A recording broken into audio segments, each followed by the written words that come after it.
They called me a refund, returned like a wrong purchase, disgraced in front of my people.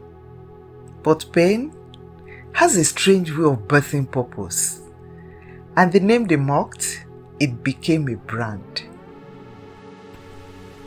It was meant to be forever, but forever ended the day they returned my bride price. My in-laws sat across from my family and said I was cursed. They didn't whisper, they shouted it like public announcements, that I was a woman unworthy of love. And in that moment, the story of my shame began. I remember that day, the drums, the beads, the dancing, everyone calling me a daddy, wife of their son. I was their pride. I was their jewel. But a few years later, I became the woman they would erase. A bride they returned like faulty goods. Mama Chi didn't just return the money. She returned my name with insult. She threw the envelope on the table and said, "Take her. She has eaten my son's luck. She's cursed." And Chidi, my husband of just a few years, he stood there and said nothing. I didn't argue. I didn't cry in public. But inside, I was burning. I walked away with my dignity, even though they have stripped me of everything else. They called me defective. But even defective things deserve a second look. Lagos greeted me with thunder, a perfect match for the storm in my chest. I had no money, no plan, just my name, and a pain I didn't know how to carry. But somehow, Auntie Grace found me. She didn't ask for details. She gave me food, a bed to sleep on, and something I hadn't felt in months: peace. The salon became my shelter, and in its rhythm, I learned to breathe again. The pain was unbearable. I begged for a C-section. But Mama Chidi shouted, "Hebrew women don't do surgery." And Chidi, he signed the refusal form. I screamed until my voice cracked, and then everything went black. He never cried. My baby never got the chance. The nurses stood in silence, and when I asked, their eyes told me the truth. My baby was gone.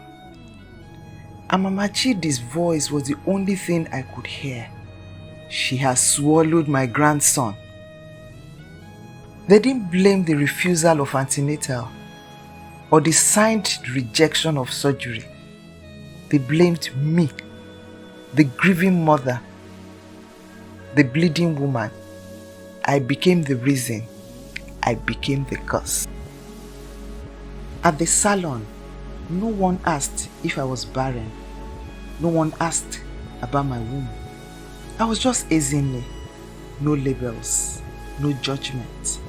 Just hands, work, and a little peace. It started with a torn Ankara blouse. I stitched it, and the customer smiled. She said, "You have a gift." For the first time in months, someone saw beauty in me. He came in looking for threads, left with a compliment. "Nice stitching," he said.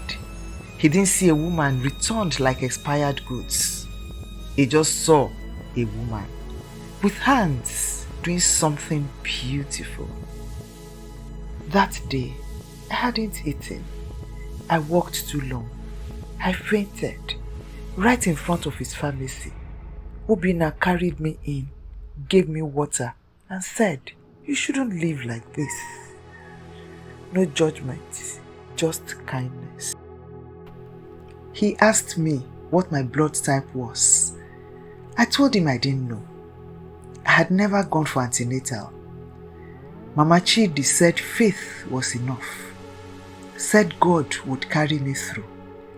But this man, he looked at me with quiet concern and gently recommended a test. When the result came in, he paused, then pointed to one line, O negative. My blood was a threat to my baby, and no one had ever told me. That paper held the truth. My blood type, Rh negative.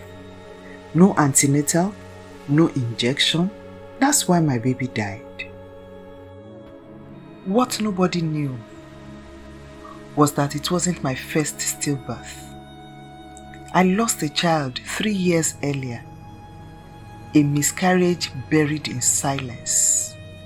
No one cared then. No one asked.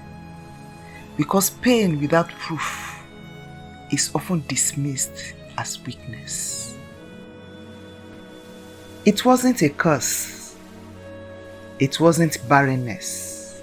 It was science, twisted by ignorance. I didn't lose my child because I was weak. I lost him because I was silenced. Because someone else decided that my faith was more important than my right to know. She said she was sorry. Dr. Adaeze, the one who should have warned me. Mama Chidi asked me to hide your blood result, she whispered. She believed prayers were enough. I didn't want to get involved. And just like that, I realized my son died from silence, not sin. He said, if your blood is Rh negative and your husband's is Rh positive, your baby could be attacked by your own antibodies. A simple injection could have saved him, but I was never given that choice. Mama Chidi said prayers were enough. Now I know it was science they refused. Dr. Adaeze in tears reveals Mama Chidi's hypocrisy. She also lost a child once due to untreated resource issues, but never told anyone. She judged me with a wound she never healed. Her silence buried 3 children. 1 hers, 2 mine. Every dress I made told a story. Some stitched with pain, some stitched with power. They laughed at me, called me refunded, so I turned it into my brand, Refund Couture. Because I may have been returned, but I wasn't ruined. One evening, Auntie Grace looked me in the eye and said, your story can heal someone, but only if you tell it. Before I could argue, she entered me into the Lagos Women's Empowerment Expo. I wanted to hide, but a whisper in my soul said, it's time. I didn't know I was building a brand. I just wanted to breathe through fabric. But the clothes started to speak louder than I ever could. A young customer posted a TikTok video wearing a Refund Couture dress with the caption, for every woman they returned. It goes viral, sparking massive conversations online. I stitched in silence, but when the world heard, they roared. My pain became a banner for women who forgot they were art. Obinna never rushed me, never asked too many questions. He brought me zobo when I walked too long. He smiled when I didn't speak. That's when I knew love doesn't always come with noise. Sometimes it just waits quietly right where you are. The invitation was gold and pink. It read, "Tell your story, showcase your style." My hands trembled as I held it. I wasn't ready, but I wasn't broken either. And so, I sent in my sketches, each design loud, bold, and honest, just like me. At night, I stitched. In the day, I listened. Voice notes from women I'd never met. They said I wasn't woman enough. They blamed me for his impotence. Their pain became my purpose. I was no longer sewing clothes.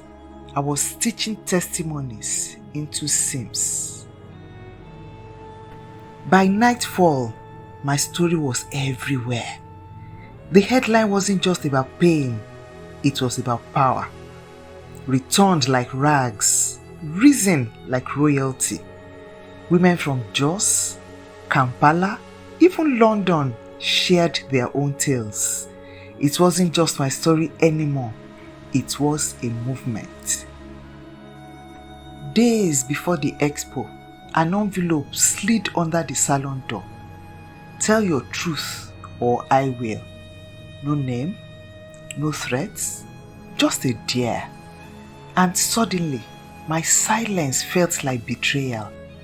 Not just to myself, but to every woman who ever swallowed pain for peace. The big day came. Lights, music, models, and me standing behind my tiny table, holding designs made from rejected fabrics. My label read Refund Couture. But everything about that moment said, I am not what you threw away. I am what I chose to become. I saw them before they saw me. Chidi, the man who didn't defend me. Mama Chidi, the woman who called me cursed. Their eyes scanned the room, confused, almost offended. And there I stood, no longer bowed, but bold. Mama Chidi pointed at me. "You are using our name to make money?" She snapped. But I didn't flinch. I looked her straight in the eye and said, "You buried my child with silence. You buried me with shame. But I rose without your permission." I took the mic. I told the room everything about RH incompatibility, about silence, about a child who died because of ignorance and control. And when I finished, no one clapped. They just stood in stunned silence until one voice began and others followed. Dr. Adeze came forward. Her eyes were red. Her hands were shaking. "I was the doctor," she said. "I hid her blood group. I took the bribe. And I've carried that guilt for years." The room gasped. But for me, it was confirmation. I hadn't imagined it. I wasn't mad. I was betrayed. I wasn't just telling my story. I was telling the story of babies who never cried, of wombs blamed, and systems that failed us. I saw heads nodding, tears falling, and I knew then my story was never mine alone. They didn't look at me with pity. They looked at me with awe. A woman leaned over and whispered, "You freed more women than you would ever know." And in that moment, I knew this was bigger than me. This was redemption, sewn into every thread of my truth. Her knees gave out beneath her. I thought I was protecting him, she sobbed. I thought prayer was enough, but I buried my own grandson. Her tears fell freely, and for the first time, I didn't see a villain. I saw a woman who had finally understood the damage. Chidi walked up to me. He didn't say much, just, I should have fought for you. I failed you. I failed him. And for the first time, I believed he meant it. But apologies don't rewind time. And I had moved forward. I looked Chidi in the eye and I said, I forgive you. But I am not for a delivery. Not a spare part. Not a second-hand woman. I had been returned, yes. But I had also rebuilt, and that made me priceless. The runway lit up.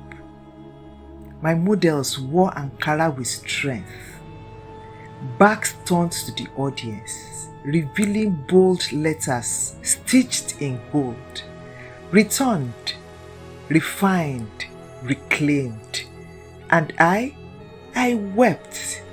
Not because I was sad, but because I was finally seen. Obinna didn't need to say a word.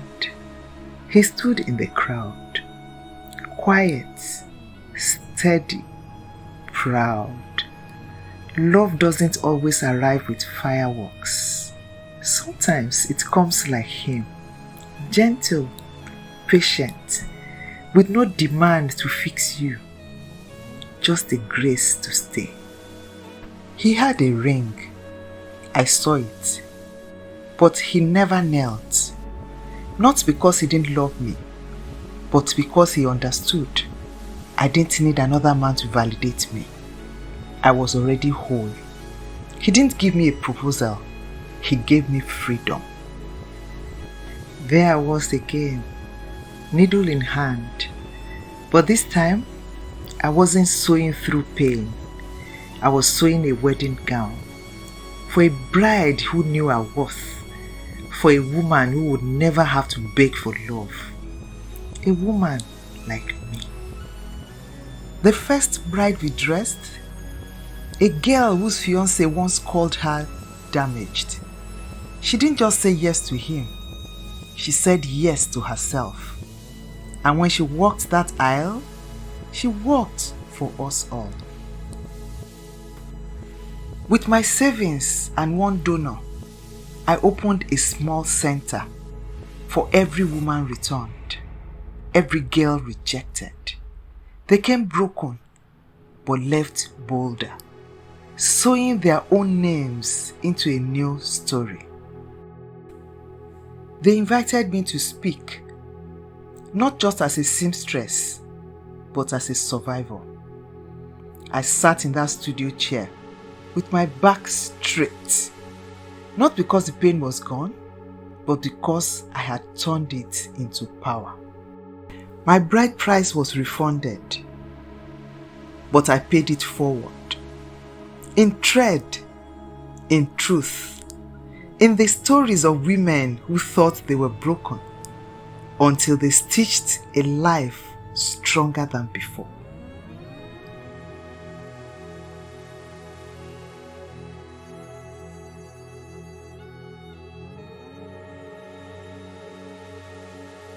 Welcome to Afro Tales, where every story leaves a mark on your soul. Please subscribe, comment, and share this video with a friend.